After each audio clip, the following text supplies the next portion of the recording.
Raku lived what appeared to be a normal high school life until he was forced into a fake romantic relationship with Chitoge in order to prevent a serious conflict between their families. While pretending to be in love, Raku became trapped in a complicated romantic situation as several girls connected to a forgotten childhood promise began to appear in his life, each of them holding a key tied to his past. Pulled between obligation, slowly growing feelings, and a promise he could barely remember, Raku struggled to discover who truly held the key to his heart. 10 years earlier, Raku had made a promise with a childhood friend. Before they were separated, they each wore a pendant. Raku kept a pendant shaped like a keyhole, while his childhood friend carried the key. The locket was meant to be opened only when they met again, and the key would reveal what had been locked inside. They had promised to marry in the future.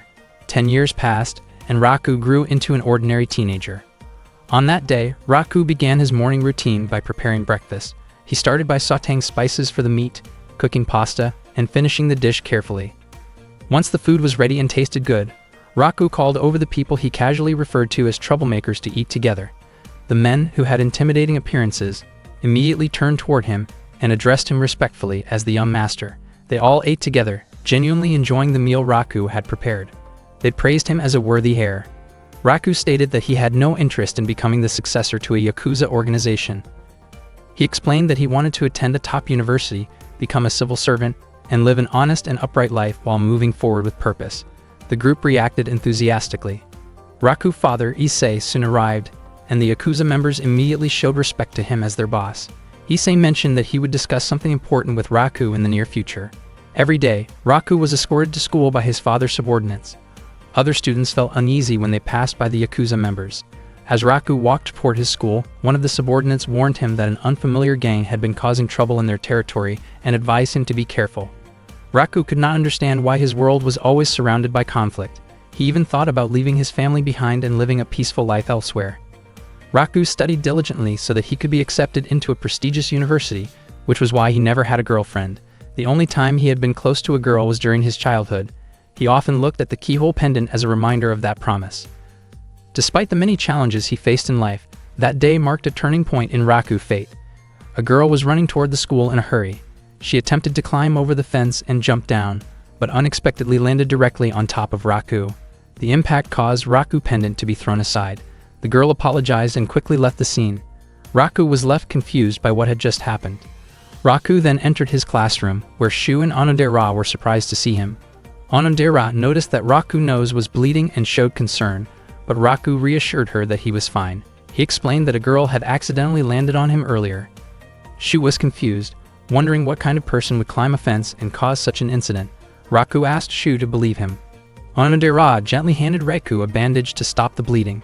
Raku was surprised by how close he felt to Onodera at that moment. He even felt that enduring the mishap was worth it just to be near her. Raku felt relieved and happy that he could talk with Onodera, even though he had expected the day to continue going badly. That morning, their homeroom teacher, Hyoko, informed the class that they would be welcoming a transfer student. She then introduced the new student. The transfer student turned out to be the same girl who had collided with Raku earlier that morning. She introduced herself as Chitoge, a transfer student from America with Japanese and American heritage. She spoke Japanese fluently and quickly captured the attention of the class with her bright personality. Her appearance and confidence impressed many of the students, and the classroom atmosphere became lively. Hyoko instructed Chitoge to take a seat in the back row. When Chitoge and Raku locked eyes, both of them were visibly surprised.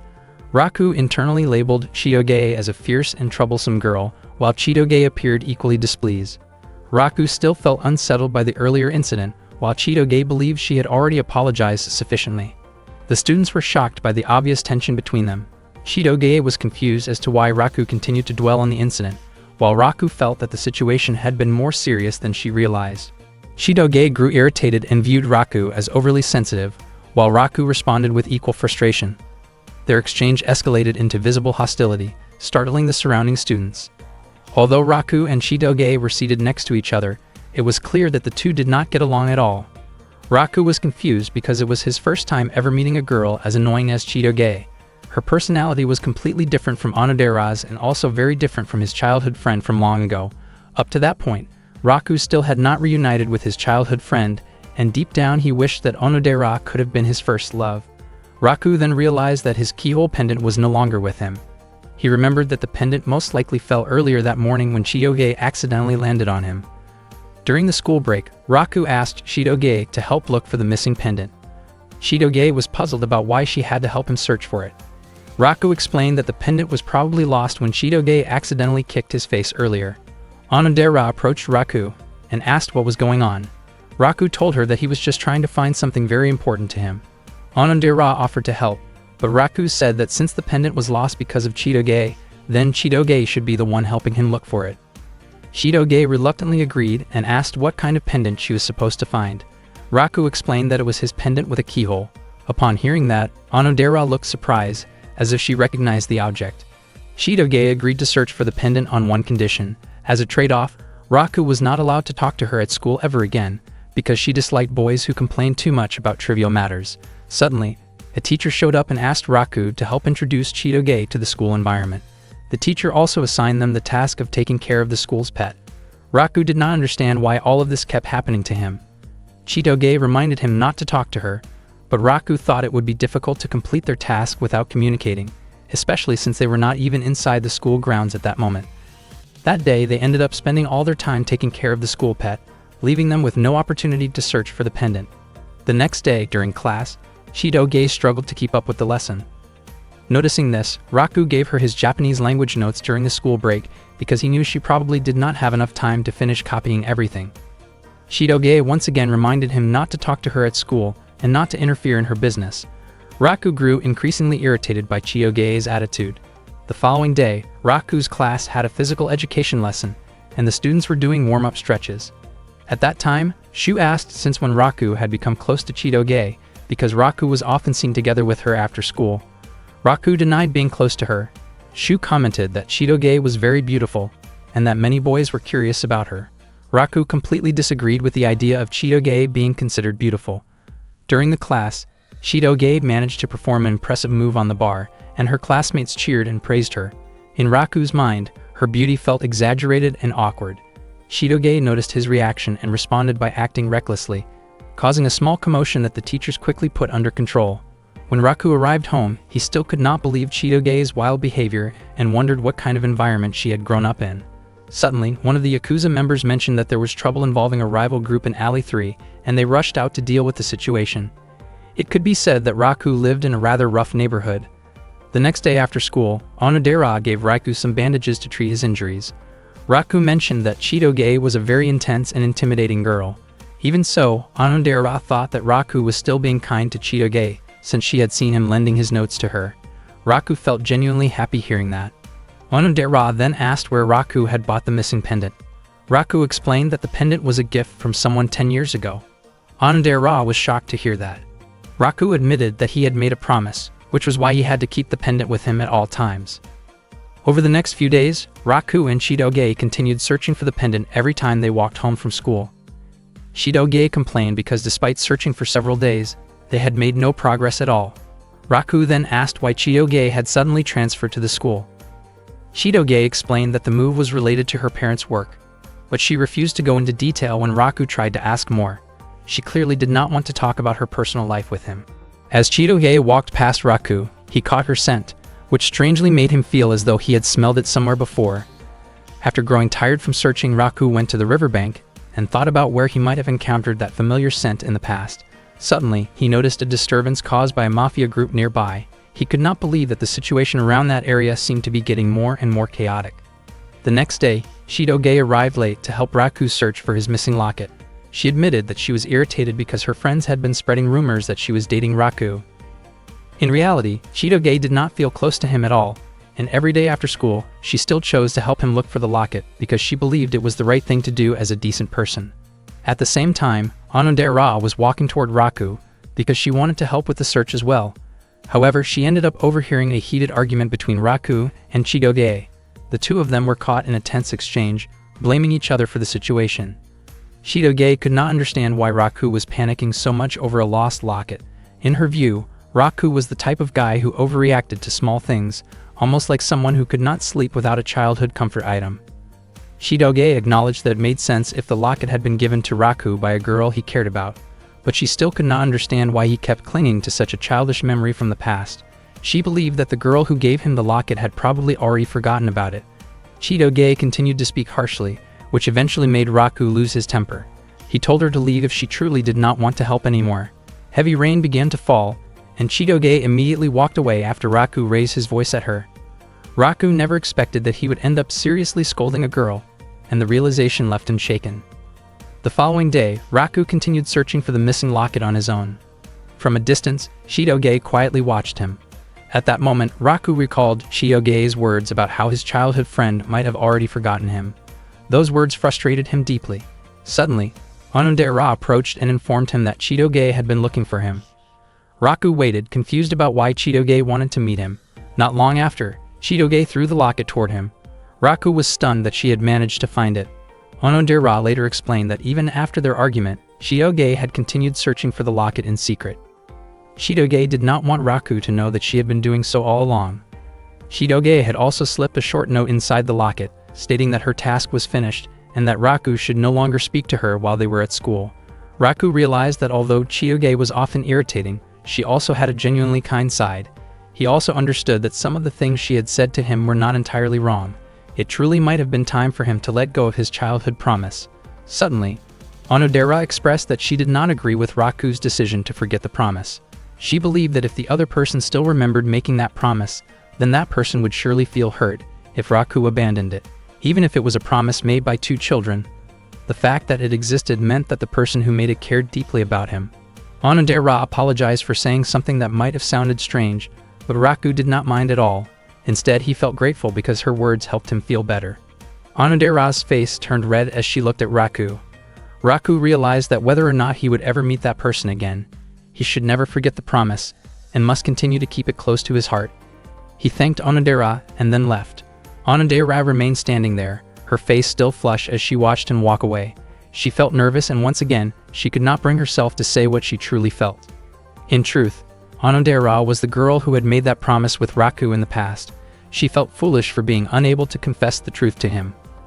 That evening, Raku returned home, where Issei was already waiting to speak with him, just as he had mentioned before. Issei explained that a long-standing conflict between powerful groups was about to reach a critical point. Raku was shocked and wondered whether it was really acceptable for the situation to continue escalating. Issei then revealed that the leader of the opposing group was actually an old friend of his, and that the man had a daughter around Raku's age. Because of this, Issei planned to pair Raku with that daughter. Raku was stunned by the idea, but it turned out to be a strategic arrangement. If the heirs of both families appeared to be a couple, their followers would hesitate to take drastic action. Raku insisted that he did not want to be involved in such an arrangement. Issei asked whether Raku already had a girlfriend, but regardless of the answer, Issei made it clear that lives were at stake and that his decision would not change. Raku could not refuse his father, especially since the relationship would only be an act and would likely last just a few days. Suddenly, Raku heard a familiar voice. Issei then asked the girl who would be Raku's partner to come forward. To Raku's complete surprise, the girl was Chitoge. In that moment, everything finally made sense to him. Why Chitoge had suddenly transferred schools, why she avoided talking about her family, and why the scent around her had always felt familiar. It was the same sharp scent he associated with gunpowder. Issei declared that starting the next day, Raku and Chitoge would be in a relationship for 3 years. The days filled with constant arguments between them were about to turn into a period of living out a carefully constructed false love. Raku was forced by his father to date the daughter of a mafia boss. He never expected that the girl in question would be Chitoge. Only then did he find out that Chitoge was the daughter of a mafia leader, and at the same time, Chitoge also never imagined that Raku was the heir of a Yakuza family. Chitoge's father, named Adult, was the boss of the Beehive Mafia gang. Issei was the one who introduced Adult and Chitoge to Raku.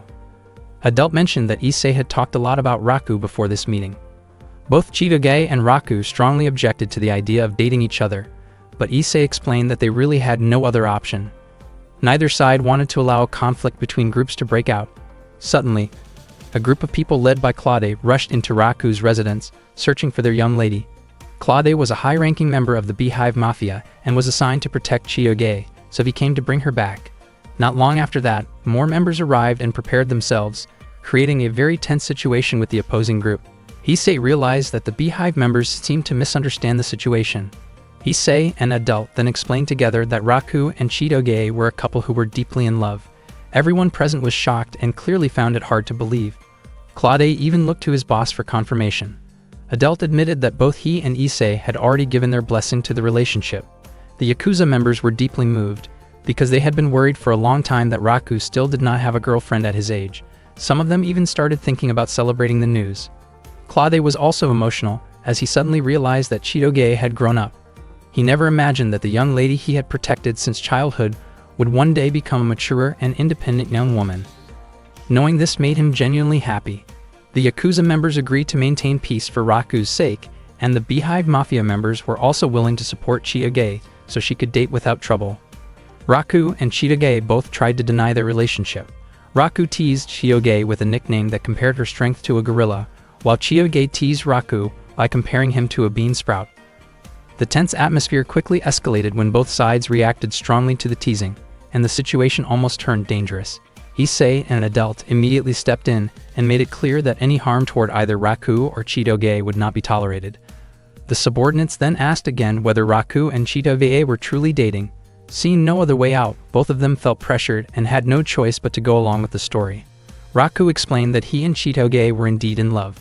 He clarified that the nickname he gave her was meant as a compliment, because she was as strong and dependable as a gorilla. He also emphasized that his feelings for her were not ordinary. Chitoge responded in the same way, explaining that she called him a bean sprout because of his very pale skin. They even started calling each other affectionate names. The faces of the subordinates turned red with embarrassment, and they became convinced that Raku and Chitoge were truly in love. That night, Raku and Chitoge sat together while looking up at the sky. They felt unable to complain about the situation, since they had no real choice other than to go along with it. Chitoge admitted that she did not even know what people were supposed to do while dating. Raku also confessed that he had no idea because he had never dated anyone before. Chitoge then admitted that she also had no dating experience, since she was not very good at romantic things. Raku thanked Chitoge for finding his locket. Chitoge explained that she felt bad hearing Raku constantly worrying about it. She became curious about why the locket was so precious to him and wondered if it was connected to someone important from his past. Raku then shared that the locket had been given to him by someone 10 years earlier. When his father once took him on a trip, he became close to a girl he met there. Before they parted ways, the girl gave him the locket as a symbol of their promise to meet again someday. Raku could no longer remember her name or face, but he still remembered the promise itself. He assumed that Chitoge might dislike something like that, because it involved holding on to the past. Chitoge explained that what she truly disliked were men who remained stuck in past mistakes and never tried to change themselves. As for a romantic promise like that, she actually found it sweet. Raku started thinking about ways to handle the situation, since dating Chitoge would definitely be exhausting for him. Chitoge, on the other hand, was also reluctant to date Raku. In the end, the two of them continued to tease each other, even though neither of them was happy about being in this relationship. The next morning, when Raku woke up from his sleep, one of his father's subordinates informed him that a guest had come to see him. Raku immediately went to meet the visitor and was surprised to find Chitoge there with her father. With a teasing grin on her face, Chitoge invited Raku to go on a date that very day. Hearing this, Raku was taken aback. He wondered why he had to go on a date with Chitoge. It turned out that because they were considered to be a couple, they were expected to do activities that couples normally do, such as going on dates together. Raku and Chitoge walked around the downtown area together. Unbeknownst to them, members of the Beehive Mafia and the Yakuza were watching them from a distance. Chitoge did not understand why she had to be put in a situation like this. According to Raku, there was no other choice but to go along with it, and he asked what they should do next. Chitoge admitted that she did not know either, because in her opinion, it was usually the man who was supposed to take the lead. Raku had never dated anyone before, but he had often imagined his ideal date with Onodera.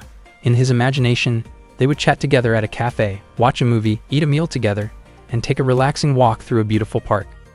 Raku suggested that they visit a cafe, but to his surprise, Chitoge kept criticizing the drinks and food that were served. After that, they went to a movie theater. Chitoge chose an action-packed movie, while Raku preferred an emotional film that was currently very popular. In the end, they decided on a romantic movie, since that was the kind of film people usually watched on dates. However, Chitoge ended up falling asleep before the movie was over. Raku never expected that a girl like Chitoge would look much cuter while sleeping than when she was being loud and restless. After the movie ended, Chitoge asked Raku to buy her some juice because she was thirsty. Raku felt irritated and realized once again that Chitoge really did not have a soft or gentle side at all. While Raku was buying the juice, Chitoge was approached by a group of rude men. She said that she was waiting for someone, but they kept bothering her. Even Claude and the others who were keeping watch from afar felt annoyed by the situation. The men continued to bother Chitoge, and she was already preparing to deal with them herself. Suddenly, Raku returned, grabbed Chitoge by the arm, and pulled her away as he started running. Chitoge was shocked and could only follow wherever Raku led her. When they finally stopped at a park bench, Chitoge wondered why Raku had stopped her, acting like a man who had just saved a girl from trouble, even though she could have handled the situation on her own. Raku explained that he only wanted to keep Chitoge away from a confrontation. He did not intend to defend the men, but he believed that if Chitoge lost her temper and caused a scene, people might end up judging her unfairly. Raku reminded her not to lower herself to that level. Hearing this, Chitoge's face turned red. She admitted that she also did not want to waste her time dealing with people like that. Raku realized that this was the first time in his life that he had held a girl by the arm. Chitoge commented that going on a date with Raku was annoying, boring, and full of unwanted advice, which completely ruined her mood. Even so, she admitted that it was not the worst experience ever, and she even added 1 extra point to the score if their date were rated out of 100. After saying that, Chitoge quickly walked away. As she continued down the street, Chitoge kept thinking about what had happened earlier. It was the first time she had ever been led by a man like that, and she felt that it was a mistake. Meanwhile, Raku did not understand what Chitoge actually wanted. He thought that if he had gone on a date with Onodera instead, his dream might have come true already. Suddenly, Onodera appeared right in front of him. She was surprised because she had just heard Raku say her name. Onodera asked what Raku was doing there, and Raku reacted in panic when he saw her.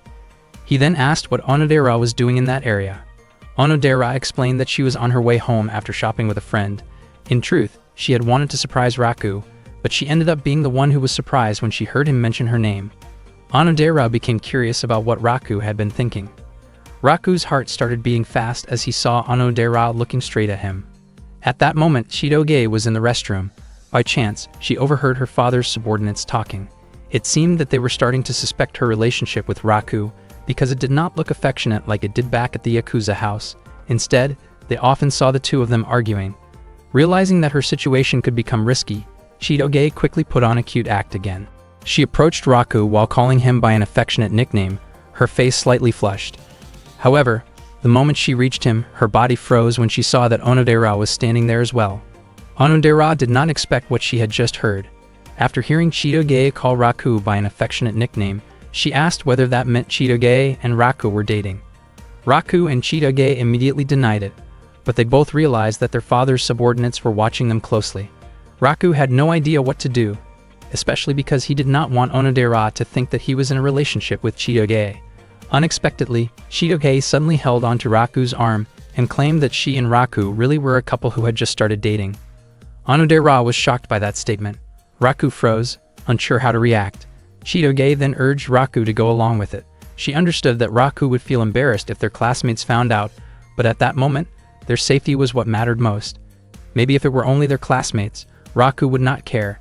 But the real problem for him was that he did not want Onodera to believe he was dating Chitoge. Onodera admitted that the news surprised her because she had never known about it before.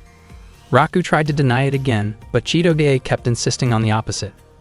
Feeling irritated, Chitoge lightly stepped on Raku's foot to get his attention, then excused herself and left. Onodera asked whether it was really okay to let Chitoge go home alone. Raku replied that it was fine because he would catch up with her later. Meanwhile, Claude felt that even though he could not follow Raku and Chitoge everywhere, something about their relationship seemed off to him. He decided that he would eventually confront Raku for getting too close to Princess Chitoge, though his intention was more about setting things straight than causing trouble. Raku then tried to explain to Onodera that he and Chitoge did not have the kind of relationship she was imagining. However, Onodera became even more convinced that Raku was simply too shy to admit it. She said that she understood his feelings, but in her view, Raku did not need to treat Chitoge so coldly because it came across as unkind. Onodera also felt that Raku and Chitoge looked very compatible and even seemed like a couple deeply in love. Raku never expected Onodera to believe the story so completely. Onodera prepared to leave, assuming that Raku and Chitoge were on a date. But before she went home, Raku asked whether she had ever seen his locket before, perhaps when they were younger. Onodera said that she had never seen a locket like that at all, and she suggested that Raku should hurry and find Chitoge. After night fell, Raku searched around the park for Chitoge. He apologized for making her wait so long. Chitoge scolded Raku, saying that even though she had tried her best, Raku had ended up doing the opposite of what she expected. Raku bought dorayaki as a way to apologize. His face turned red as he admitted that everything really was his fault. Chitoge was surprised that Raku was actually aware of his mistake. Raku urged her to try the dorayaki right away, but when she opened the package, it turned out she did not like dorayaki at all. That night, Onodera returned home, where her mother offered her a new dorayaki flavor. Onodera chose to go straight to her room instead. She looked at an old photo of Raku from when he was a child and felt conflicted because she had not told him the truth. She realized that by staying silent, it was only becoming harder for her to ever say what she really felt to Raku. One day, Chitoge accompanied Raku while he took care of the school's animals. Chitoge admitted that even though Raku handled everything on his own, he took very good care of them. Raku explained that he treated the animals like his own family. Unexpectedly, many of the animals he fed became overly energetic and crowded around him, but Raku laughed happily and casually complained about how troublesome they were. Chitoge asked how many animals were actually there. Raku said there were about 90, which shocked Chitoge and made her say that the place felt like a zoo. Some of the animals had names while others did not. Chitoge wondered why only some were named even though Raku considered them family. It turned out that precisely because he saw them as family, Raku was very careful when choosing names. One animal was named Divine Spacer Kiyoshi, which Chitoge felt was far too long. Raku then told Chitoge that she could name the animals instead, but she ended up just numbering them. Raku pointed out a few animals he had already named, such as Rodriguez IV, the turtle, and Crusher Kato, the chicken. Chitoge reacted with curiosity, casually wondering what kind of food those animals might like, which made the moment feel awkward but lighthearted. In the past, a young Raku approached a little girl and asked why she was crying. The girl explained that the picture book she was reading had a sad ending. She said she loved the book very much, but the story made her heart ache. After hearing that, Raku changed the ending into a happy one. The girl felt relieved and happy because the new ending was beautiful. She smiled warmly and asked for Raku's name. However, before she could say her own name, the adult Raku suddenly woke up from his sleep. That moment from his childhood had once again appeared in his dream. Yet even now, Raku still could not remember the little girl's name. His face turned red as he recalled the girl's face from the dream, but he felt irritated because the dream never continued, even though he dreamed about her quite often. That morning, Raku quickly prepared breakfast while his mind was still stuck on the dream.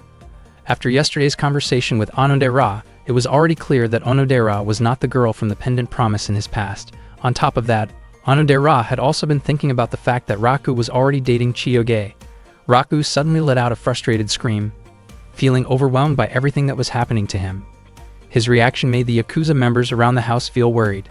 After that, Raku headed to school with the intention of talking to Onodera to clear up the misunderstanding. He remembered Onodera's words about how the girl from the promise must have truly cared about him.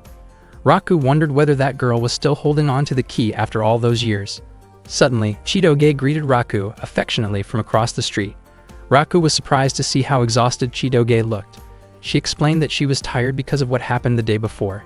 It turned out she had been overwhelmed by endless questions about her relationship, asked by her father's subordinates. Chitoge felt irritated because even at home, she could not catch a break. Raku realized that school might be the only place where they could relax, even just a little. Chitoge wondered how long this situation would last and whether it really had to continue for 3 years. According to Raku, the most troublesome person was Claude, since he was completely suspicious of their relationship. Raku asked where Claude was at that moment, but Chitoge did not know because she had not seen him yet that day. For Chitoge, the most important thing was making sure their relationship did not become known at school. She reminded Raku to explain things to Onodera, because if Onodera misunderstood and spread rumors, it would cause more problems. Raku felt confident that Onodera was not the type of person who liked gossiping. As soon as Raku opened the classroom door, he saw Onodera chatting with 2 of her friends. Onodera immediately greeted him. Just as Raku was about to explain what had happened the day before, all the students in the class suddenly congratulated him and Chitoge on becoming a couple. Their classmates hoped that the relationship would last all the way to marriage. Raku quickly tried to deny it, but Shu explained that on the previous Saturday, Itano and Shirogasaki had seen them together and assumed their relationship was real. Shu admitted that he felt jealous, since he never expected Raku to be the first one to get a girlfriend. Some of the male students wondered why Chitoge would choose someone as ordinary as Raku to be her boyfriend. Their homeroom teacher Kyoka was also surprised by the relationship between Raku and Chitoge. Raku tried to deny everything and clear up the misunderstanding, but at that moment Claude was secretly watching them from outside the classroom.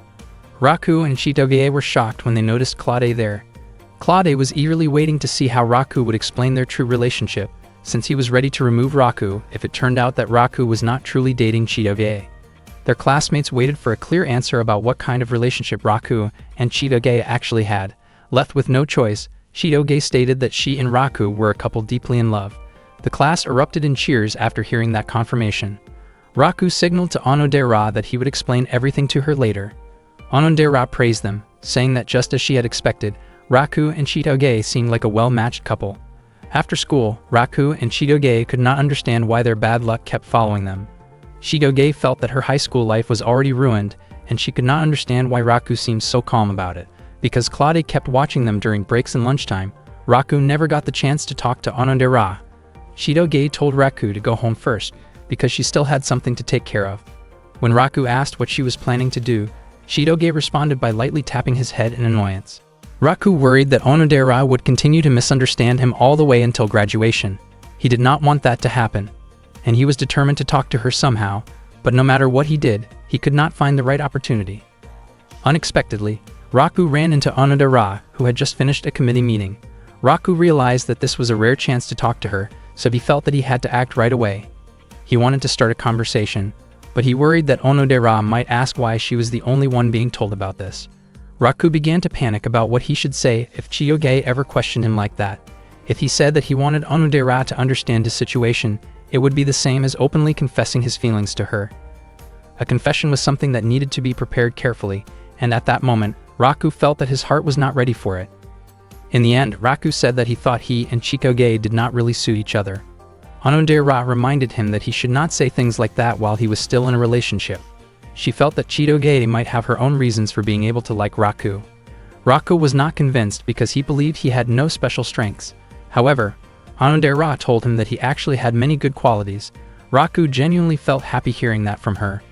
Onodera mentioned several of Raku's strengths, such as the time when Chitoge struggled with studying Japanese and Raku quietly gave her his notes, or how Raku could not stand seeing abandoned animals and always felt the urge to help them.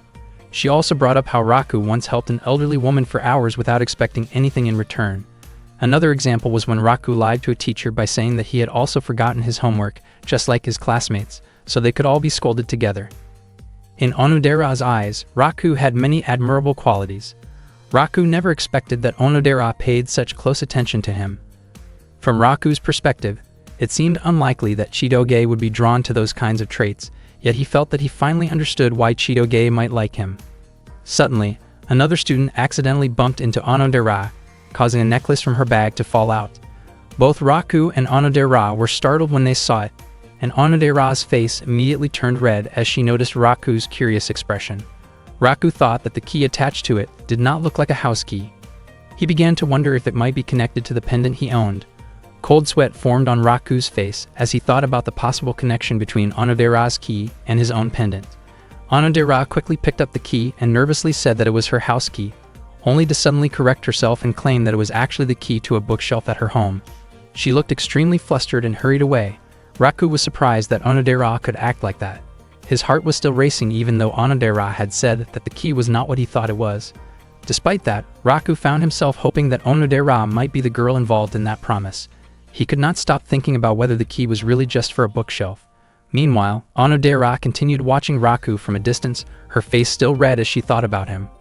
Raku then realized that he had once again missed the chance to tell Onodera about the true nature of his relationship with Chitoge, but he believed there would still be another opportunity the next day. The next morning, Raku and Chitoge greeted each other warmly when they met in class. They were forced to act that way to avoid making Claude suspicious. Their classmates cheered happily when they saw how close the two of them looked. In reality, neither Raku nor Chitoge enjoyed keeping up the act, but they had to stay cheerful in front of everyone, especially since Claude continued to watch them from outside the classroom window. At that moment, Ruri, Onodera's close friend, admitted that she felt jealous of how close Raku and Chitoge seemed. During the lesson, Onodera kept staring at Raku again and again. When break time arrived, Raku approached Chitoge and asked why she looked so nervous. The two of them chose a quiet place to talk privately. Chitoge complained about how everything had turned out this way. Raku felt that they needed to find a way to outsmart Claude. Chitoge said that since Claude was already suspicious, he would not be willing to listen to anything Raku had to say. She also mentioned that Claude probably would not show up after school that day because he had other business to attend to. Chitoge felt that if things continued like this, nothing would change. Raku thought that it might be okay to tell the truth to a close friend who could keep a secret. He believed that if someone else knew about their situation, the burden on his shoulders might feel a little lighter. Chitoge told him that he should be the one to say it first. After that, she did not want Raku to keep talking with her. She even asked him to go home first because she had something to take care of. Raku was confused about why Chitoge suddenly started acting that way. That afternoon, Raku was heading home together with Shu. Shu had not expected Raku to open up about Chitoge to him. Raku felt confused because he believed he had not done anything wrong, yet Chitoge had acted strangely toward him. According to Shu, girls were naturally sensitive. Shu even wondered whether Chitoge's lips might feel soft, but Raku explained that nothing like that had ever happened between him and Chitoge. Shu said that he was willing to listen to Raku's worries because he was Raku's close friend. The two of them went to a spot near the river to talk. Raku explained Chitoge's behavior that day, while Shu admitted that he did not really understand the idea of keeping secrets from friends. Raku still could not understand why Chitoge had suddenly started acting that way, or perhaps she was simply in a bad mood. Shu guessed that Chitoge might be having trouble fitting in socially. Raku thought that if Chitoge had close friends, her secrets would not feel like such a burden. It seemed that Chitoge truly did not have friends. Although she had spoken with other girls before, she never acted close to anyone other than Raku. After school, when Raku turned in his assignment at the teacher's office, he asked about Onodera. Ms. Kyoko told him that Onodera had already gone home because there was no committee meeting that day. Raku felt disappointed, since that day had been a good chance for him to talk with Onodera. As he was about to leave, he suddenly remembered what Shu had said earlier, that Chitoge never acted close to anyone except him. Raku wondered why he was the one worrying about Chitoge. By chance, Raku overheard other students talking. They were discussing how Chitoge seemed distant whenever she talked with them. They admitted that it felt difficult to get close to a mixed heritage student like her, yet she looked friendly when she was with Raku. They felt as though Chitoge looked down on them. Raku immediately ran back toward the classroom. Only then did he realize that Chitoge really had been spending most of her time with him, ever since she transferred to the school. Especially when they were pretending to be a couple, Chitoge had pushed her own personal life aside. At that moment, Chitoge was making notes about the names of her classmates. Raku could only watch quietly. After Chitoge finished writing, she felt confident that she could finally start talking with them. Raku slowly approached her. Chitoge was startled when she noticed Raku and quickly covered her notebook, asking how long he had been standing there. Her face turned red with embarrassment after realizing that Raku had seen what she was doing. Chitoge reflexively tried to lash out, but Raku stopped her before it went too far. Chitoge was sure that Raku would laugh at her. She admitted that she did not know any other way to get close to people and confessed that she had no idea how to approach classmates. Claude had been protecting her since she was little. He had always been extremely protective, even escorting Chitoge to school and constantly keeping an eye on her. He also always tried to find out who she spent time with, which made it difficult for Chitoge to make friends. In truth, she wanted to live like a normal girl. She had thought that moving to Japan would mean no one would know that she was the daughter of a mafia boss, but the situation turned out to be no different. Chitoge herself wondered why she had ended up telling all of this to Raku. Raku felt that his own life was not that different from hers. He had even made similar notes before. Since Raku was little, his father had been part of the Yakuza, and every time he changed schools, people always whispered about him. Raku explained that Ueshida was actually a nice person who got really excited when talking about sports. He suggested that Chitoge ask Suzuki about schoolwork because she was smart, and he hoped that Chitoge could get closer to Maria, who clearly wanted to talk with her. Raku knew a lot about his classmates thanks to the notes he had once made, and he even offered to help Chitoge become closer with everyone. Raku admitted that Chitoge could be annoying, but he understood how she felt. Chitoge's face turned red, yet she acted as if she was reluctantly accepting Raku's help. Raku became even more convinced that Chitoge was not cute at all. Chitoge stated that she would not act sweet toward Raku, because their relationship was only pretend. Unexpectedly, that conversation was overheard by Onodera, who was standing at the front of the classroom. She was shocked and could not understand what was really going on. One morning, Chitoge headed to school together with Raku. Suddenly, two fellow students came over to greet Chitoge.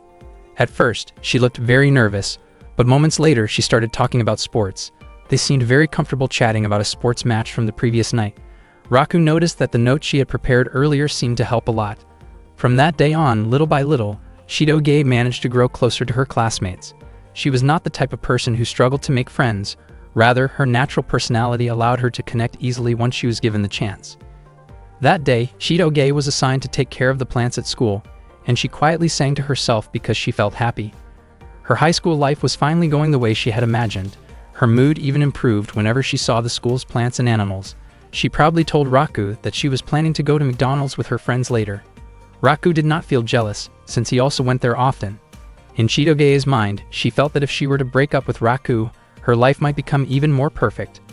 Previously, whenever Raku was near her, Chitoge always showed a sulky expression, but this time she actually smiled at him. Unfortunately, Raku misunderstood her attitude. Chitoge had not really changed at all, and was still the same troublesome girl as ever. At the same time, Ruri and Onodera were watching them from a distance. Ruri did not like how close Raku and Chitoge seemed to be.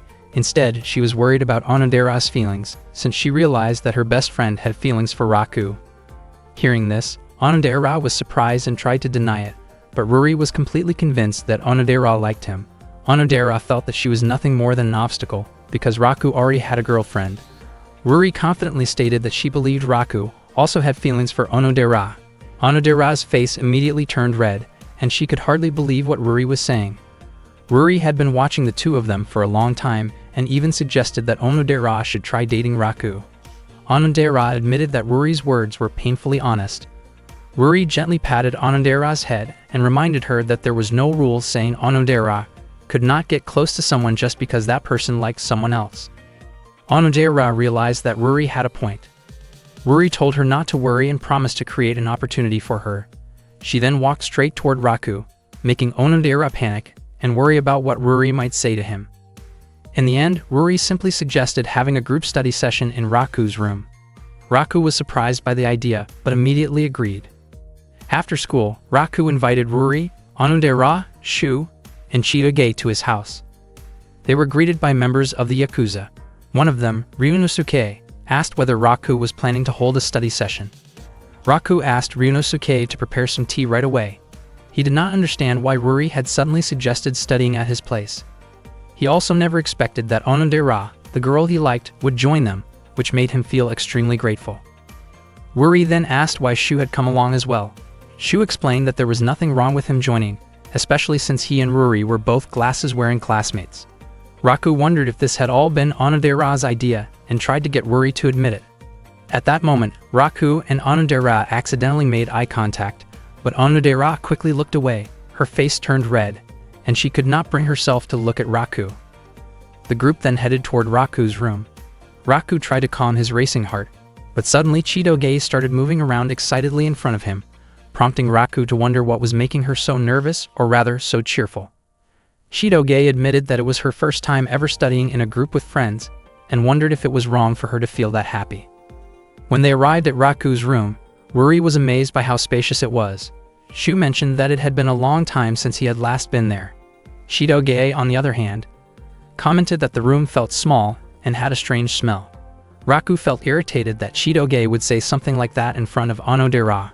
Onodera's face turned red when she noticed the familiar scent of Raku's room, making her feel even more embarrassed.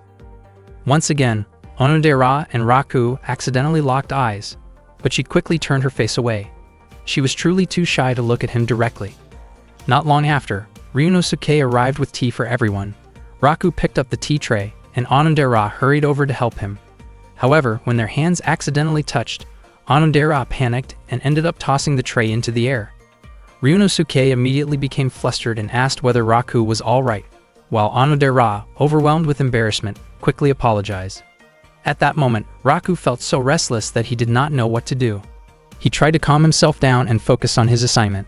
Onodera asked Ruri to help her with a problem she found difficult, but instead, Ruri told Raku to help Onodera. Onodera was surprised and wondered why Ruri had pointed her toward Raku instead. Ruri admitted that she was not good at that particular subject. Onodera found it strange because Ruri had been able to solve even harder problems the day before. Worry then asked Onodera not to question her any further. Onodera quickly approached Raku, looking nervous as she asked for his help. Their faces both turned red because they were standing so close to each other. At that moment, Raku's heart was beating extremely fast, not only because Onodera was right beside him, but also because he was not confident in math. He did not know what to say to her and even worried that she might be able to hear how fast his heart was pounding. Raku tried to calm himself, but the math problem truly was difficult.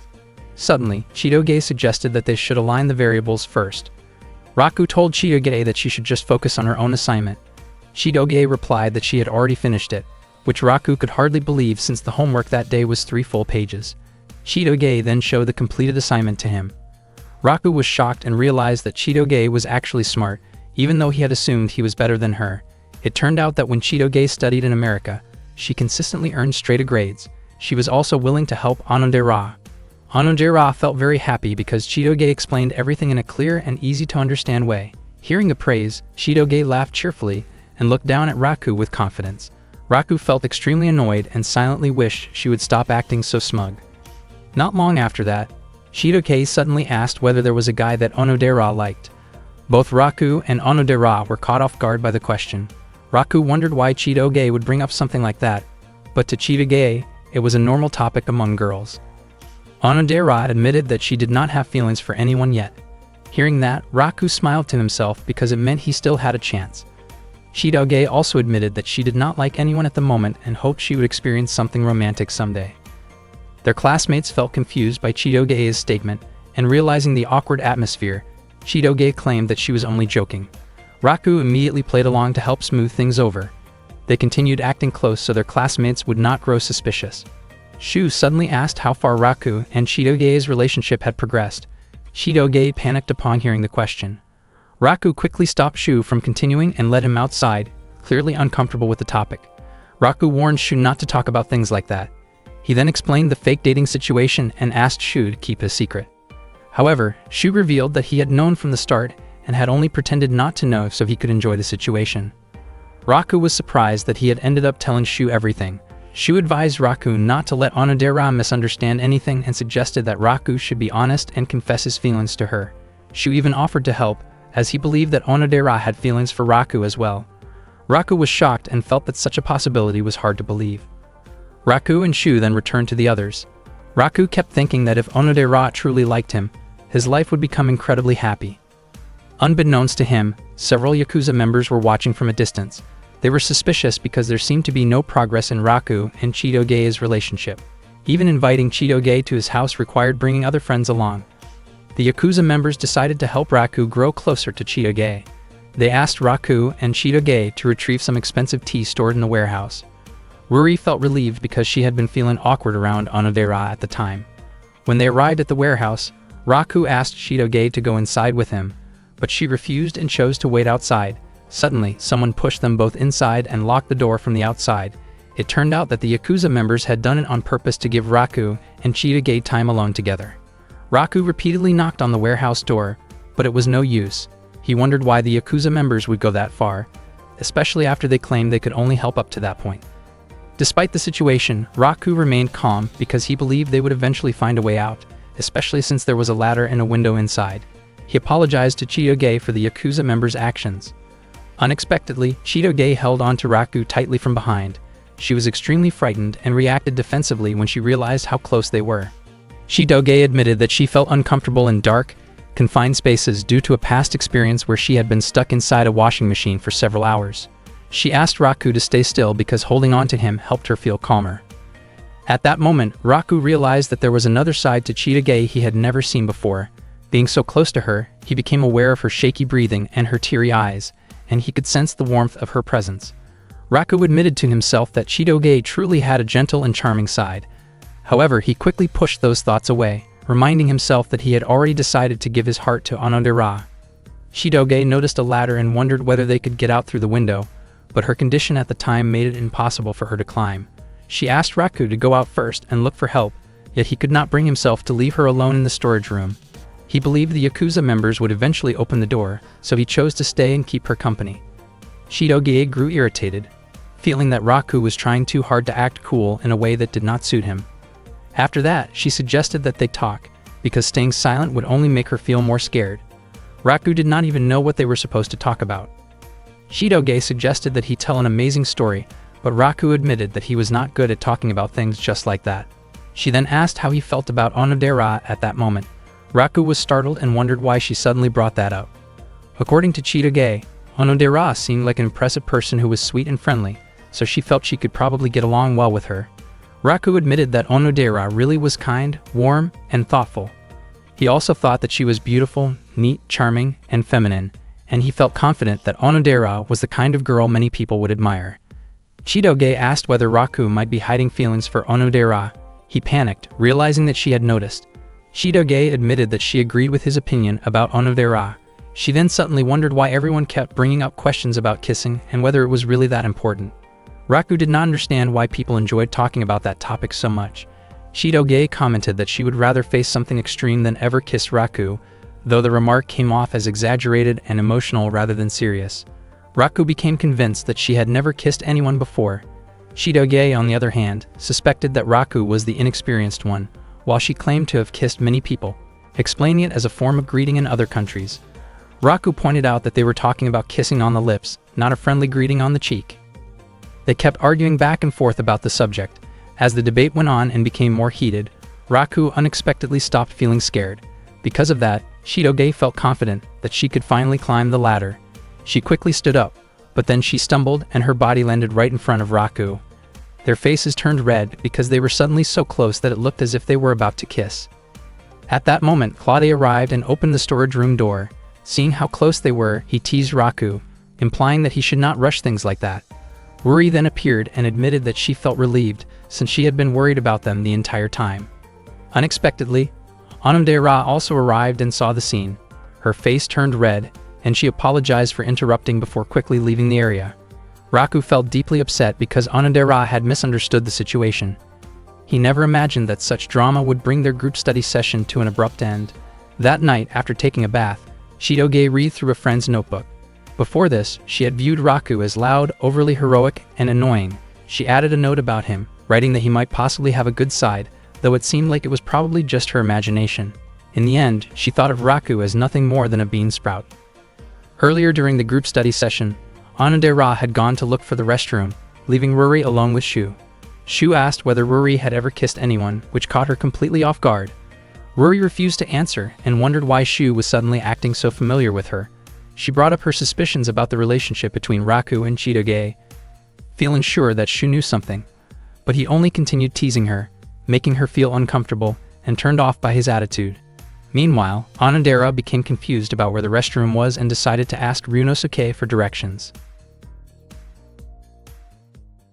That day, during the break, Raku bought a drink from the school vending machine. His mind was still stuck on what had happened at his house the day before. He desperately wanted to forget the incident with Chitoge in the storage room, but he could not stop worrying about Onodera, who might have misunderstood what she saw when Raku and Chitoge were together there. When Raku reached the area near the classroom, he noticed Ruri trying to cheer Onodera up and telling her not to stay gloomy. Onodera explained that she felt like she could not interfere in someone else's relationship. Unfortunately, Raku could not clearly hear their conversation.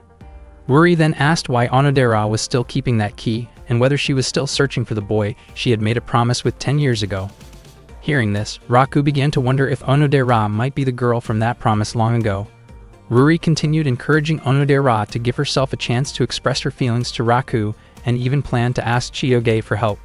Ruri was very confident that Raku truly liked Onodera, especially because she strongly suspected something complicated about the relationship between Raku and Chitoge. That same day, Ruri asked Chitoge for help by inviting her to join the school swimming team. Ruri explained that the swimming team would hold a group practice the next day, but they were short on members. She chose Chitoge because of her excellent athletic ability.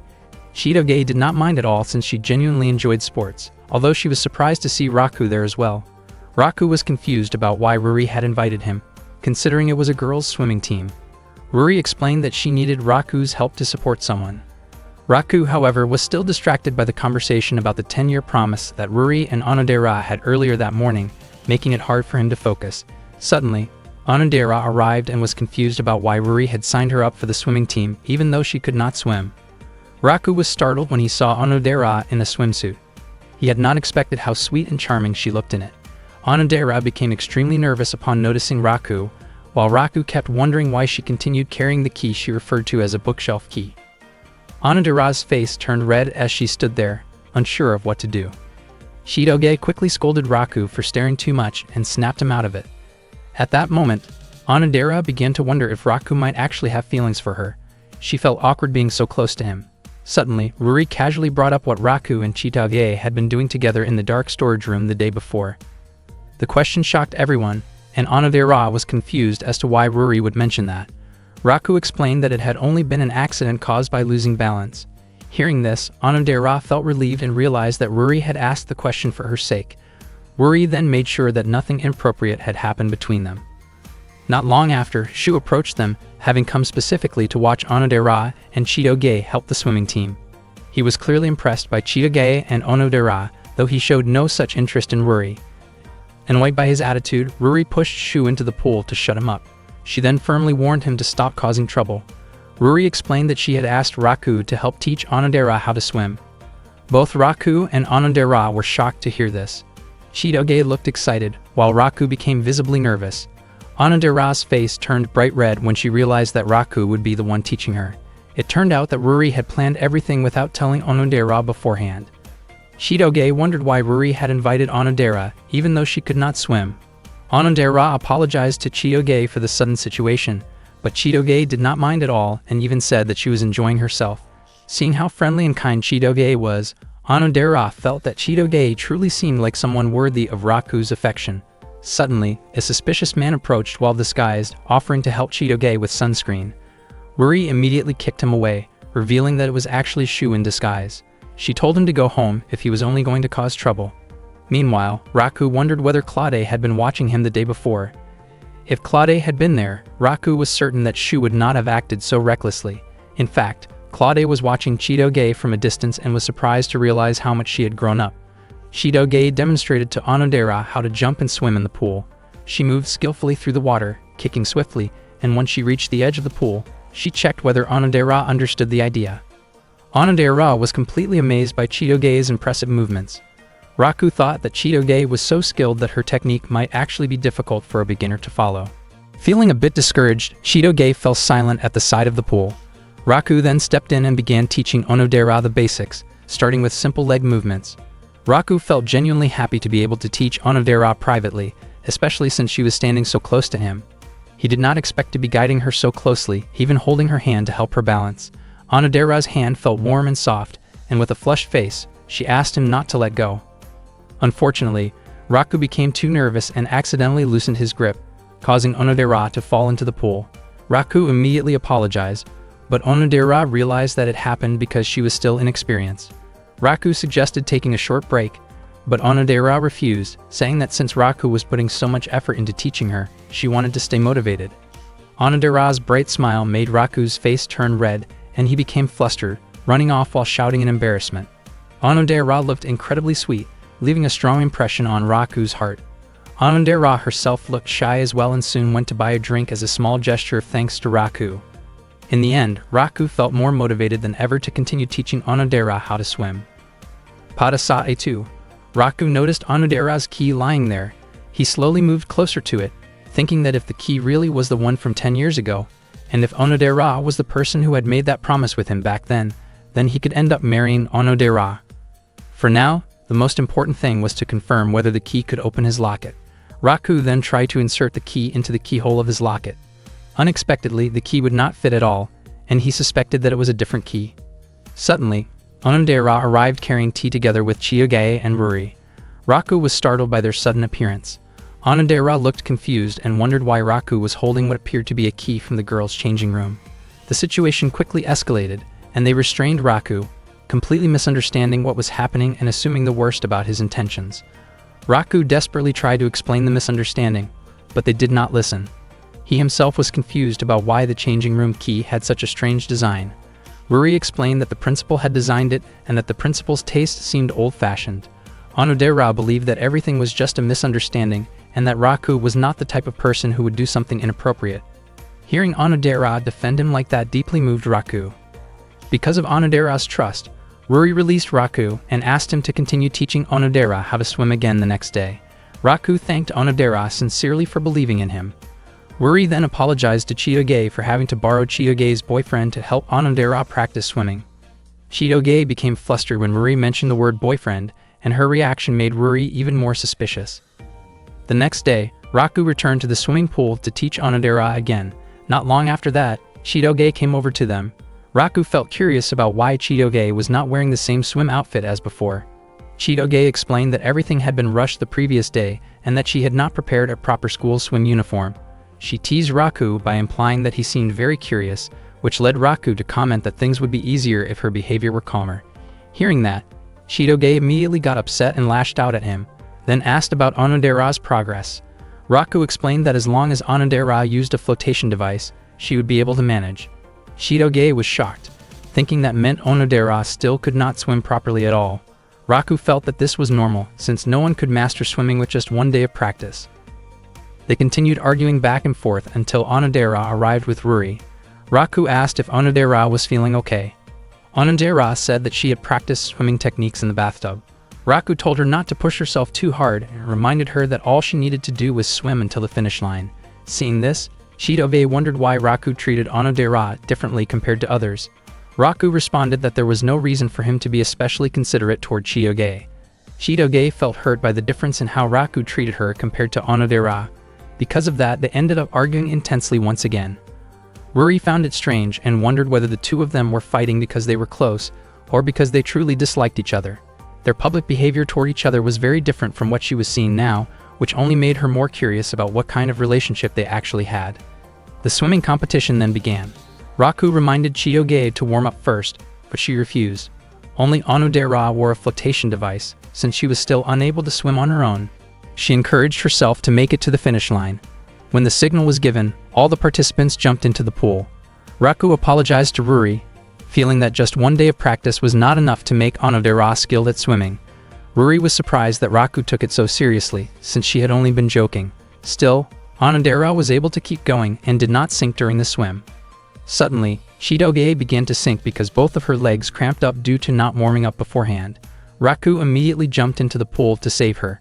He managed to reach Chitoge and support her, and everyone there praised Raku for his quick action. He quickly brought Chitoge to the edge of the pool. Shu rushed over and asked about Chitoge's condition. Raku said that she had not swallowed much water, but after Shu checked her, he realized that Chitoge was not breathing. Everyone panicked. Shu told Raku that emergency breathing assistance was needed, which shocked Raku. He thought that this was not something he was prepared to do and wondered why it had to be him. Onodera's face turned red, and Ruri pointed out that Raku was the one who should do it, since he was Chitoge's boyfriend. Raku never expected that he would end up having to give emergency rescue breathing to Chitoge in front of so many people, especially with Onodera being there as well. However, because it was an urgent situation, someone had to step in and help. In his mind, Raku could not stop thinking about how giving rescue breathing felt no different from putting his lips close to hers. He felt extremely conflicted and hesitant, but in the end, he decided that helping her was the right thing to do. Just as his face moved closer to Chitoge's, she suddenly regained consciousness and reacted in shock, causing Raku to be sent stumbling back in surprise. Later on, inside the girls' changing room, Onodera was changing clothes together with Ruri. Onodera mentioned that Raku was an amazing guy because he bravely saved Chitoge when she was drowning. Ruri then wondered whether Onodera secretly wished that she herself had been the one in danger instead. Feeling flustered, Onodera quickly denied that idea. Ruri noticed that Onodera often looked timid and unsure of herself, yet in the end, it was still hard to tell whether the relationship between Raku and Chitoge was good or bad. Their chemistry seemed both compatible and conflicting at the same time, but one thing was certain: Raku and Chitoge did not look like a couple at all. Seeing how Onodera always carried her key everywhere she went, Ruri pointed out that Onodera had been carefully protecting that key for 10 whole years. Onodera explained that it was something very precious to her. Ruri felt that the promise connected to the locket from 10 years ago was a waste of time, especially since Onodera could not even remember the face of the boy from back then. Ruri believed that the feelings right in front of her mattered more. Still, she also thought that the love from 10 years ago was connected to the feelings in the present, and she was convinced that Raku had simply mistaken the changing room key for the locket key the day before. Meanwhile, Raku was waiting outside while the girls were changing clothes when Shu suddenly approached him and brought up the incident at the swimming pool earlier. Shu then teased Raku by asking who he would choose between Onodera and Chitoge, making immature and inappropriate comparisons that crossed the line. Hearing that careless conversation, Chitoge reacted immediately and, in her frustration, pushed both of them back into the pool to put a stop to it. Back when Chitoge was still in middle school, she once made chocolate for Valentine's Day. The subordinate members of her father's mafia group were asked to try it. The chocolate she made was actually quite bitter and tough to chew, but because they were intimidated by Claude, they forced themselves to praise it and said that Chitoge's chocolate was the best they had ever tasted. Later, on the way home from school, Shu asked Raku whether he had received any Valentine's chocolate. Raku said that he had received far too many, as it turned out that all the Yakuza members had given chocolate to him. Meanwhile, Onodera never found the courage to give her Valentine's chocolate to Raku, even though she had made it herself. Ruri noticed the chocolate and asked who it was meant for. Onodera said that it was not for anyone in particular, so Ruri asked if she could have it instead. Unexpectedly, after eating it, Ruri ended up feeling unwell because Onodera's homemade chocolate did not turn out right. During the New Year's celebration party, Chitoge was invited to Raku's residence.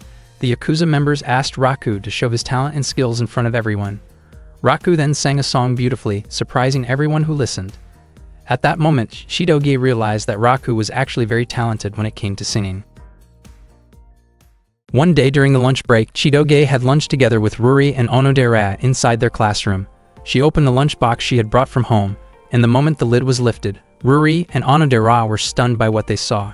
Inside were fish roe, foie gras, caviar, lobster, fried pork cutlets, shark fin spring rolls, and even a filet mignon steak. Onodera became curious about what kind of job Chitoge's parents actually had. Chitoge looked nervous and said that she came from a normal family. Ruri found it hard to believe and realized that Chitoge was actually from a wealthy background. Chitoge herself noticed that the lunch she brought did not look ordinary at all. The three of them were getting closer and agreed to call each other by their first names only. Nearby, several male students looked delighted while watching the friendly interaction between the three beautiful girls. Chitoge apologized because she had been disqualified from the swimming practice match, even though she was supposed to help Ruri's team.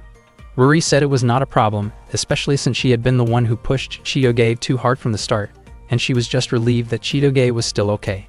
Even though Ruri had done it for Onodera's sake, she still felt deeply guilty. Chitoge explained that the reason she had sunk was because of Raku, since everything he had said before the practice match had annoyed her. She even felt that, while she was unconscious, Raku had still tried to startle her, and in her eyes, he was nothing more than someone beneath her. Onodera then told Chitoge that the person who saved her was actually Raku.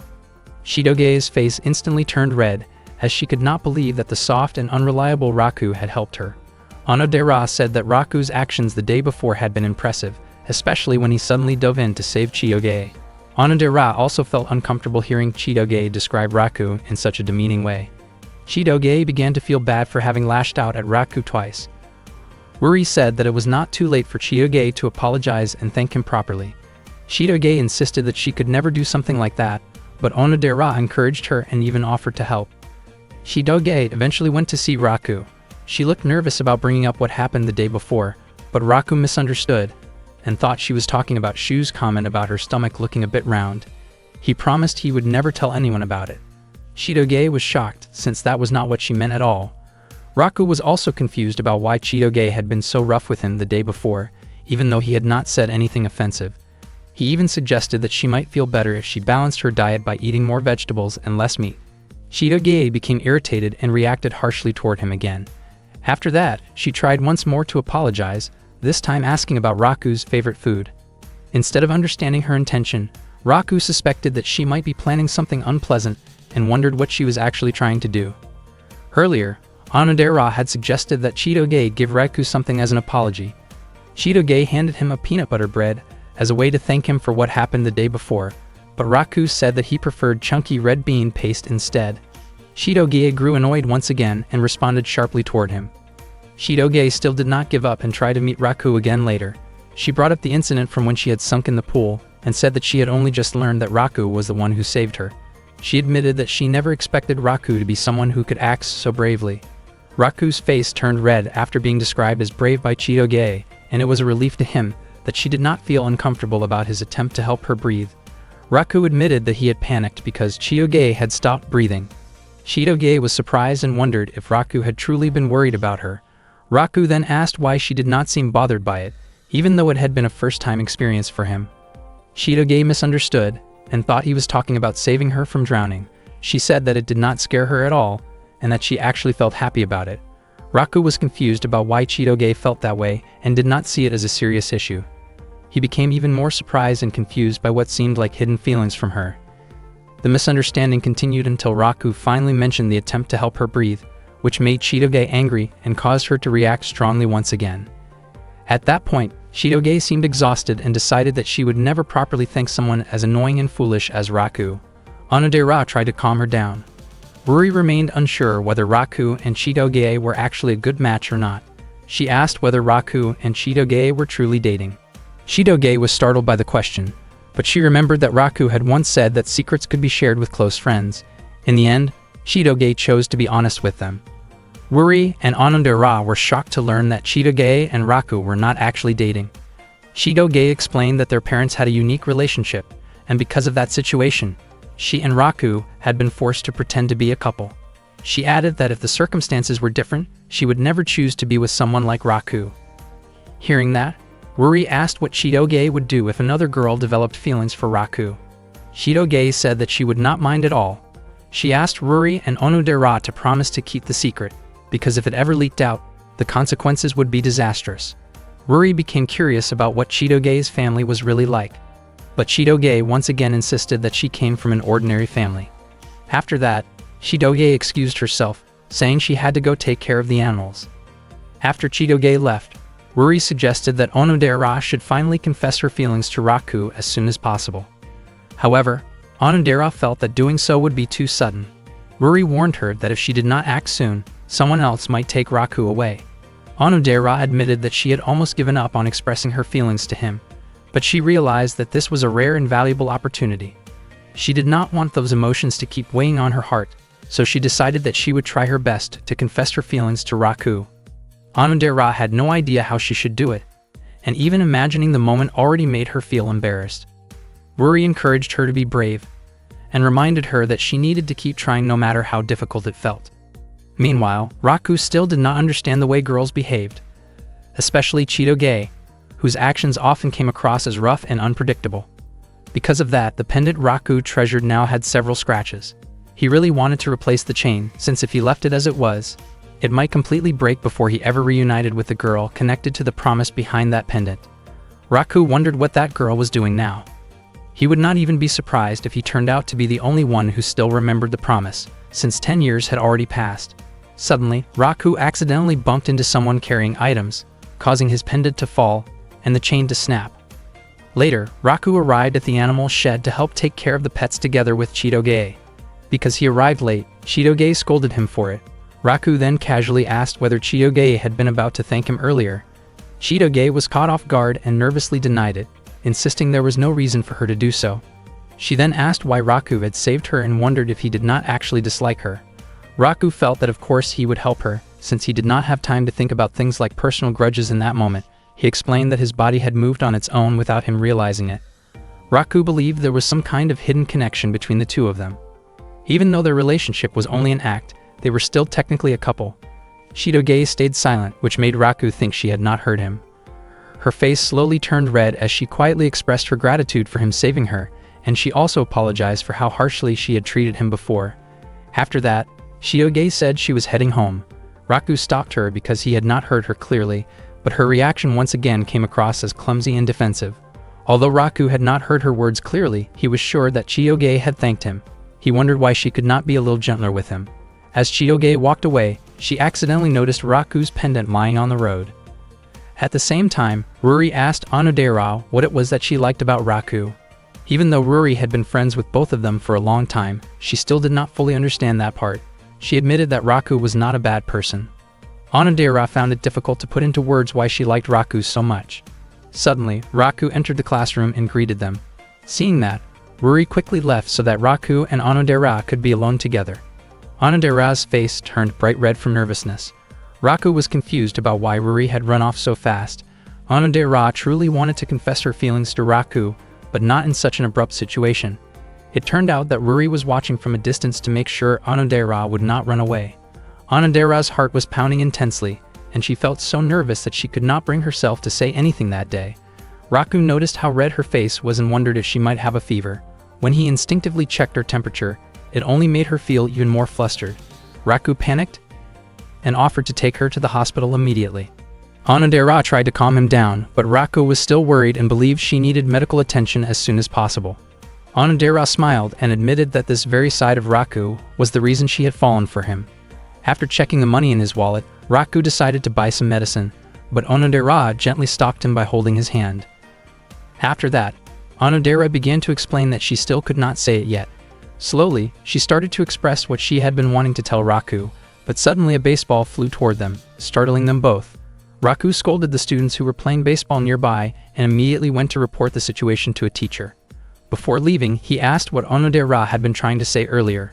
Onodera simply smiled and said that it was nothing. After Raku left, Onodera felt deeply disappointed. She had almost managed to confess, but once again, something had gotten in the way. Her heart was still racing as she tried to calm herself down. Meanwhile, Raku thought that Onodera might have been about to confess her feelings to him, since her words had sounded close to a love confession and her face had been so red. However, he quickly dismissed the idea, believing it was impossible for Onodera to like him, and that such a beautiful moment would never really happen. Onodera was walking home when she ran into Ruri, and the two of them decided to head back together. Onodera apologized because, in the end, she was unable to go through with it. Ruri commented that Onodera turned out to be weak, just as she had expected, but she also believed that Onodera had tried her very best. Ruri realized that she herself had been pushing Onodera too hard, and if something like this happened again, then it would be enough for them to simply cherish their friendship as it was. Deep down in her heart, Onodera actually felt relieved that she had not yet confessed her feelings to Raku. Even though she truly wanted to express those feelings, she felt that it was better to keep things this way for the time being. Still, Onodera was certain that someday she would tell Raku how she really felt. Meanwhile, Chitoge brought home Raku's locket that she had found on the street. She did not know what to do with it at first. The locket was clearly very important to Raku, so it seemed like she should return it to him the next day. Chitoge found herself wondering what kind of girl had made such a promise with Raku. She started to question whether Raku might still have feelings for that girl, and she was surprised at herself for even thinking about something like that. In the end, Chitoge decided to return the locket right away. That night, Chitoge visited Raku's house and gave the locket back to him. Raku reacted in a panic when he realized that Chitoge was the one who had found it. He explained that he had only just noticed the locket was missing and had been searching for it everywhere. Thanks to Chitoge, it had finally been found. Hearing this, Ryunosuke also felt relieved and happy that the item Raku had been looking for was safely returned. Chitoge reminded Raku that he should be more careful from now on. Raku wondered when he could have dropped it, since he always wore the locket around his neck. After that, Chitoge excused herself and went home, and Raku thanked her sincerely. Raku never expected that Chitoge could be so kind. He was also surprised to see that the locket's chain, which had been broken before, was now fixed. It turned out that Chitoge had deliberately asked one of her subordinates to repair it. Chitoge did not mind that Raku had not noticed the repair at first. She found it strange that, even though the locket was such a precious item to him, Raku seemed more worried about disappointing the girl connected to his promise. That made Chitoge recall that she too had made a promise when she was little, and the story felt very similar. She remembered the words tied to that promise, which were always in love. One day, Claude called in one of his subordinates and assigned a target along with a mission. He handed over a photo of Raku and explained that Chitoge was currently in a relationship with him. However, Claude was convinced that Chitoge was being deceived and taken advantage of by Raku. Hearing this, the subordinate felt upset at the thought of Princess Chitoge being treated unfairly. Claude went on to describe Raku in an extremely negative way, expressing his strong personal dislike and frustration toward him. He could not accept the idea of Raku being close to Chitoge. Because Claude could not protect Chitoge directly, he entrusted the task to a subordinate he had trained carefully, ordering him to watch over her. In Claude's view, this was the best way to keep Chitoge safe and away from what he believed to be bad influences. The subordinate vowed to protect Princess Chitoge and to prove the promise that had been made 10 years ago. On that day, the students at the school were buzzing about a transfer student. The student had a beautiful face but was wearing a male uniform. Shu shared the rumor with Raku and Chitoge, saying that the transfer student was suspected to be a very handsome boy. Not long after that, Ms. Kyoko arrived and informed the class that there was indeed a new transfer student. The student soon entered the classroom and introduced herself as Shukumi. The students burst into cheers, admiring Shukumi's looks, which reminded them of a fashion model. Ms. Kyoko then asked Shukumi to take a seat in the back of the room. Shu appeared to dislike the newcomer. As Shukumi walked toward her seat, she glanced at Raku with an expression that looked like she was quietly mocking him. Raku did not understand what was going on between them. Chitoge was shocked when she saw Shukumi, and Shukumi suddenly hugged her. Chitoge's face turned bright red, and the surrounding students reacted loudly in excitement. Chitoge quickly pulled away from the hug because so many people were watching. Shukumi was deeply moved to be able to meet Chitoge again. During the school break, Shukumi apologized to Chitoge for her earlier behavior. She explained that Claude had ordered her to stay close to Chitoge and keep an eye on her. Chitoge asked why Shukumi was wearing that kind of uniform, and Shukumi admitted that she had trouble finding the proper school uniform. At the same time, Shu asked Raku the same question, and Raku immediately repeated what Shukumi had just explained. Shukumi revealed that she already knew about Chitoge having a new boyfriend and asked to be introduced to him. Chitoge then called Raku over and introduced him to Shukumi. Raku forced a smile and tried to act friendly. Shukumi said that she had heard many things about Raku and believed that he was someone reliable. Raku felt confused, since Shukumi was connected to the mafia yet looked completely ordinary and harmless. Shukumi formally introduced herself and mentioned that she and Chitoge had been friends since childhood. She also admitted that she had been thinking about Chitoge a lot lately. Without thinking, Raku accidentally referred to Chitoge using a teasing nickname. Chitoge quickly tried to cover his mouth and brushed it off as a joke. Raku felt puzzled, since Chitoge had previously claimed that she did not have any close friends. When lunchtime arrived, Shukumi tried to take care of Chitoge by offering her food, but Chitoge refused. Shukumi kept persuading her, recalling how they used to share meals when they were younger. Chitoge became irritated and asked Shukumi to behave more appropriately. Shukumi even brought Chitoge her favorite assam tea. She simply smiled and commented that Chitoge had become even more beautiful. Raku watched all of this in confusion, while Shu asked him if he was really okay, since his rival seemed quite strong. Chitoge finally snapped at Shukumi and told her to stop pampering her so much. Shukumi looked confused by Chitoge's reaction, as they used to be extremely close in the past and spent almost all of their time together. Frustrated, Chitoge walked off toward the restroom. Soon after that, Shukumi asked Raku to talk with her privately. Shukumi led Raku up to the rooftop so they could talk alone. She wanted to know whether Raku truly loved Chitoge sincerely. Raku was taken aback and nearly let the truth slip out. He insisted that he loved Chitoge very much, but Shukumi did not believe him and questioned how deep his feelings really were. Shukumi declared that she loved Chitoge deeply and was willing to give up everything for her. In a tense moment, Shukumi revealed just how serious she was by showing how far she would go to protect Chitoge, which left Raku completely confused and shaken. Shukumi felt disappointed, believing that Raku lacked the awareness and quick judgment needed to protect someone like Chitoge. She became convinced that someone like Raku would never be able to keep Chitoge safe. Shukumi suspected that Raku might be deceiving Chitoge and dragging her into a false relationship. She even questioned whether Raku had hidden motives related to territory or power. At that moment, Raku realized that Shukumi was far more dangerous than she appeared. Shukumi could not understand what made Chitoge fall for someone like Raku. And even if Chitoge was not being missiled, Shukumi did not want her to be drawn to someone she considered weak. She was simply too devoted to Chitoge to accept that.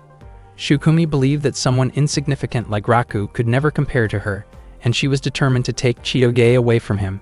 She wanted to prove someday who truly deserved to be by Chitoge's side. At first, Raku did not care much, since he claimed that he did not like Chitoge at all. However, he knew he could not allow Shukumi to take Chitoge away, because it could trigger a major conflict. Raku stated firmly that he was the one who belonged beside Chitoge, and that he would not let Shukumi take her away from him. Unbeknownst to him, Chitoge overheard everything. Her face turned red as she listened to Raku's unexpectedly bold words. Raku himself could not believe that he had said something so embarrassing. Shukumi began to give off an intimidating presence, and sensing that things were getting out of hand, Chitoge rushed over to stop the confrontation. She asked Shukumi and Raku to get along peacefully. Shukumi refused to back down and asked whether Chitoge still remembered the promise they had made 10 years ago. Shukumi tried to become stronger so she could protect Chitoge. She went through countless intense training sessions and difficult challenges to sharpen her skills and push her limits. She trained so hard that she sometimes ended up injured, yet in reality it was someone as physically weak as Raku who stayed by Chitoge's side. Shukumi could not accept that fact, especially because Chitoge was the daughter of the powerful Beehive Mafia family. Feeling conflicted and frustrated, Shukumi wanted to test Raku's worth. She decided to challenge Raku to a duel. If Raku managed to defeat her, Shukumi would acknowledge him as Chitoge's boyfriend. However, if he failed, Shukumi planned to make his life extremely difficult. Raku was terrified and asked her to talk things through first, but Shukumi immediately told him to meet her after school in the school courtyard. She made it clear that running away would not be tolerated. Neither Raku nor Chitoge could stop Shukumi once she had made up her mind. Chitoge felt irritated that things had escalated this far, though she had expected it. Shukumi had no parents and had been taken in by Claude, who raised her with strict discipline and specialized training. Because of that background, Shukumi grew up with skills meant for dangerous assignments. Chitoge also recalled an incident from the past when Shukumi single-handedly dealt with people who had caused her trouble. Raku looked extremely uneasy. He wondered if explaining the situation about their relationship might stop Shukumi, but Shukumi was simply not the kind of person who could be talked out of something once she decided. Chitoge ended up blaming Raku for provoking Shukumi in the first place. Raku then realized that Shukumi had devoted nearly 10 years of her life to becoming strong solely to protect Chitoge. At first, Raku assumed Chitoge wanted Shukumi to win. However, Chitoge instead urged him not to lose because if he did, something truly bad could happen to both of them, especially after everything they had gone through to maintain their fake relationship. Raku realized once again that Chitoge did not really have a gentle or sweet side, which she immediately proved through her actions. With no other option left, Raku accepted that he had to face Shukumi. After classes ended, Raku went to the courtyard to meet her. Shukumi praised him for not running away. Raku was confused by the large crowd of students cheering Shukumi on. Unexpectedly, Shu had even organized bets among the students. Shukumi used a coin as a signal to start the match. When the coin hit the ground, Raku prepared himself, only to be overwhelmed by Shukumi's use of various training tools meant to immobilize him rather than seriously harm him. Raku was shocked and desperately dodged each attempt. Chitoge silently hoped that Raku would somehow win. Raku kept running through the school hallways, trying to avoid Shukumi's relentless pursuit. Shukumi grew irritated and demanded that Raku face her head-on. She believed that Raku was incapable of protecting Chitoge, and that only she was fit for that role. Raku thought that Shukumi completely misunderstood Chitoge. In his view, Chitoge was not the kind of person who would quietly sit back and be protected without having her own strength and will. Raku continued running and used benches and obstacles around him to slow Shukumi down. He believed Shukumi should act more maturely and pay closer attention to what Chitoge truly wanted. Shukumi was deeply offended by Raku's words and increased her speed to catch him. Raku panicked as he saw how furious she had become. With no time left to think, he jumped out of a window. Shukumi followed immediately, but Raku had planned his move carefully and landed in the swimming pool below. He believed that the water would give him the advantage. When students heard the splash, they rushed over in concern. Raku managed to pull Shukumi to the edge of the pool. He felt relieved that his plan had worked, as Shukumi had lost consciousness from exhaustion. Unsure what to do next and worried about what might happen as she woke up, Raku started shivering from the cold and decided to change his clothes. He brought Shukumi to the locker room so she would not be left unattended. As Raku tried to help her dry off and remove her soaked outer clothing in a non-intrusive way, Shukumi suddenly woke up, startling him. At that moment, Raku finally realized that Shukumi was actually a girl, something he had never noticed before because she always wore a male school uniform. Shukumi became visibly embarrassed, and Raku was left in disbelief. Suddenly, the voices of other students calling out for Raku echoed nearby. Panicking, Raku hurriedly stepped back and urged Shukumi to put her clothes back on herself. When Chitoge opened the locker room door moments later, she found no one inside, even though she was certain she had heard voices coming from there earlier. Raku and Shukumi were hiding inside a locker. Raku had no other choice because the situation outside had become critical. Their bodies were pressed close together in the tight space. Before long, some students who had already checked the girls' locker room began asking why Chitoge had told them to search there. Chitoge explained that Shukumi was actually a girl, and the students immediately reacted in shock upon hearing that. Shukumi had never expected that Raku thought she was a boy. She herself did not understand why she was always assumed to be male. Raku asked why Shukumi wore a boy's uniform, and she explained that it allowed her to move more easily and act faster whenever necessary. Raku apologized for only realizing the truth now and admitted that the duel earlier should not have happened in the first place. Shukumi felt miserable about losing to someone she considered beneath her, and she believed she could not face Chitoge in such a state. Her expression looked unusually sad and different from before, especially since Raku had only just realized that Shukumi was a girl. Being stuck in such a narrow space with their bodies so close made Raku's thoughts spiral, but he tried to calm himself and focus on thinking about Onodera instead. He became so flustered that he even struck his own face to snap himself back to reality. Shukumi then revealed that she had been an abandoned child and was adopted by Claude. The name Shukumi had been given to her by Claude, and for reasons she could not explain, Claude had believed she was a boy. Even after 10 years had passed, Claude still had not realized that Shukumi was actually a girl. Shukumi did not mind this misunderstanding because her mission was to protect Chitoge. She had long since cast aside her femininity and trained herself to be strong enough to stand against any man. She could not imagine what she would do if she ever failed to protect Chitoge. Raku felt that this burden must have been incredibly heavy for Shukumi, especially since she was actually kind and gentle by nature. Shukumi's face turned red when Raku described her that way, particularly because no one had ever said such things about her before. Suddenly, Chitoge opened the locker.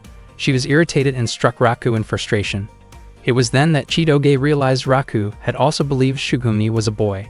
Chitoge asked about the duel earlier, and Shukumi immediately insisted that she had not truly lost. From the beginning, the duel had been meant to test whether Raku was capable of protecting Chitoge, so Shukumi considered the match invalid. She made it clear that she would not hesitate to threaten Raku if she felt he was unworthy, and she warned him to care for Chitoge sincerely. Shu arrived soon after and told Raku to write a letter of apology for using the swimming pool without permission. After Raku left, Shukumi admitted to Chitoge that she had been completely defeated. She also mentioned that Raku had told her Chitoge was not someone who simply sat quietly while being protected by others. Shukumi acknowledged that although many people worried about Chitoge, she herself was energetic, strong-willed, and truly unique.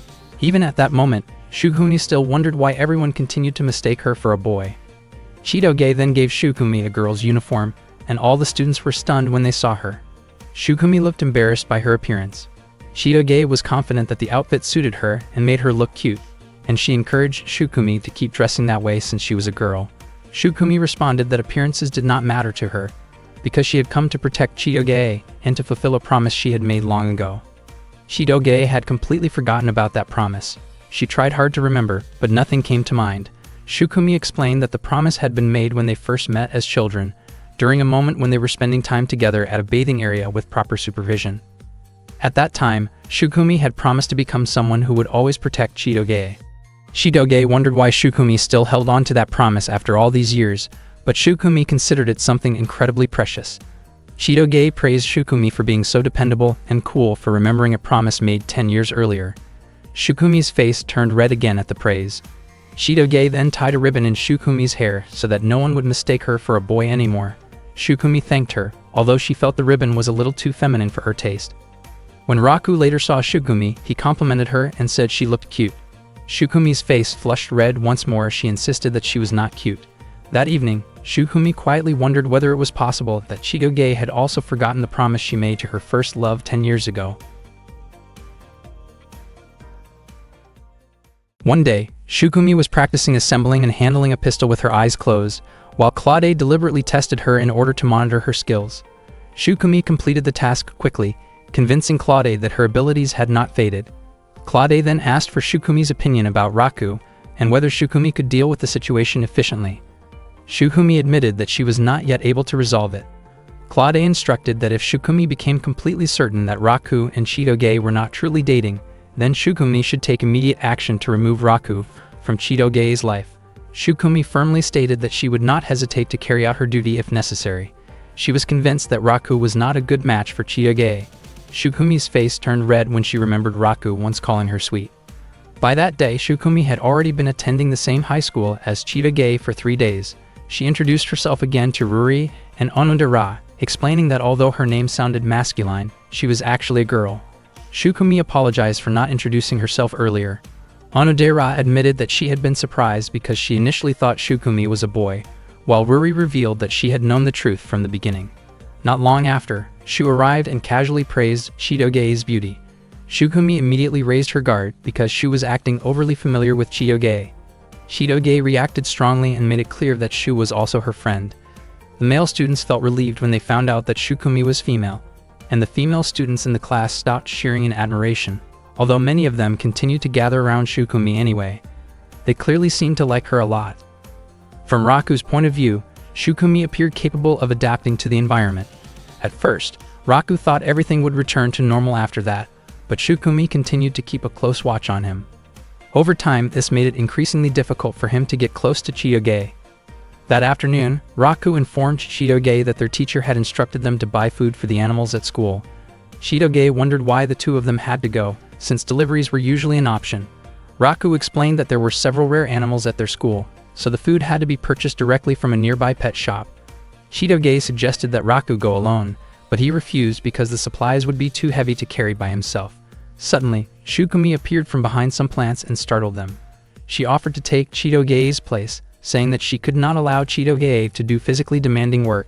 Shukumi immediately set off to buy the animal feed, thinking that this would be a good opportunity to find out whether Raku was truly Chitoge's boyfriend or not. If Raku was only pretending to date Chitoge, Shukumi intended to confront him and put an end to the act. Before they left, Chitoge asked Shukumi to wait for a moment. It turned out that Chitoge had changed Shukumi's outfit into something more feminine. In the middle of the crowd, people kept staring at Shukumi, making her feel extremely embarrassed. Chitoge had intentionally altered Shukumi's appearance so she would not be mistaken for a boy, especially since Chitoge had also removed all of Shukumi's weapons. Shukumi felt deeply self-conscious about her feminine look as it drew so much attention. She wondered if she looked strange dressed like that. Raku commented that the outfit suited Shukumi well. Hearing Raku praise her caused Shukumi's face to flush red, and she reacted sharply because she thought he was teasing her. When they arrived at the pet shop, Shukumi was captivated by a very cute white dog. Raku admitted that Shukumi's feminine appearance made her seem different. Shukumi became irritated when she noticed Raku staring at her, and she lost her balance while wearing high heels. Seeing this, Raku immediately caught her before she fell. Shukumi scolded Raku for holding her so suddenly, and Raku sincerely apologized to her. On the way back, Shukumi's feet were badly scraped because of the high heels. When Raku noticed how severe the injuries were, he wondered why Shukumi had not said anything earlier.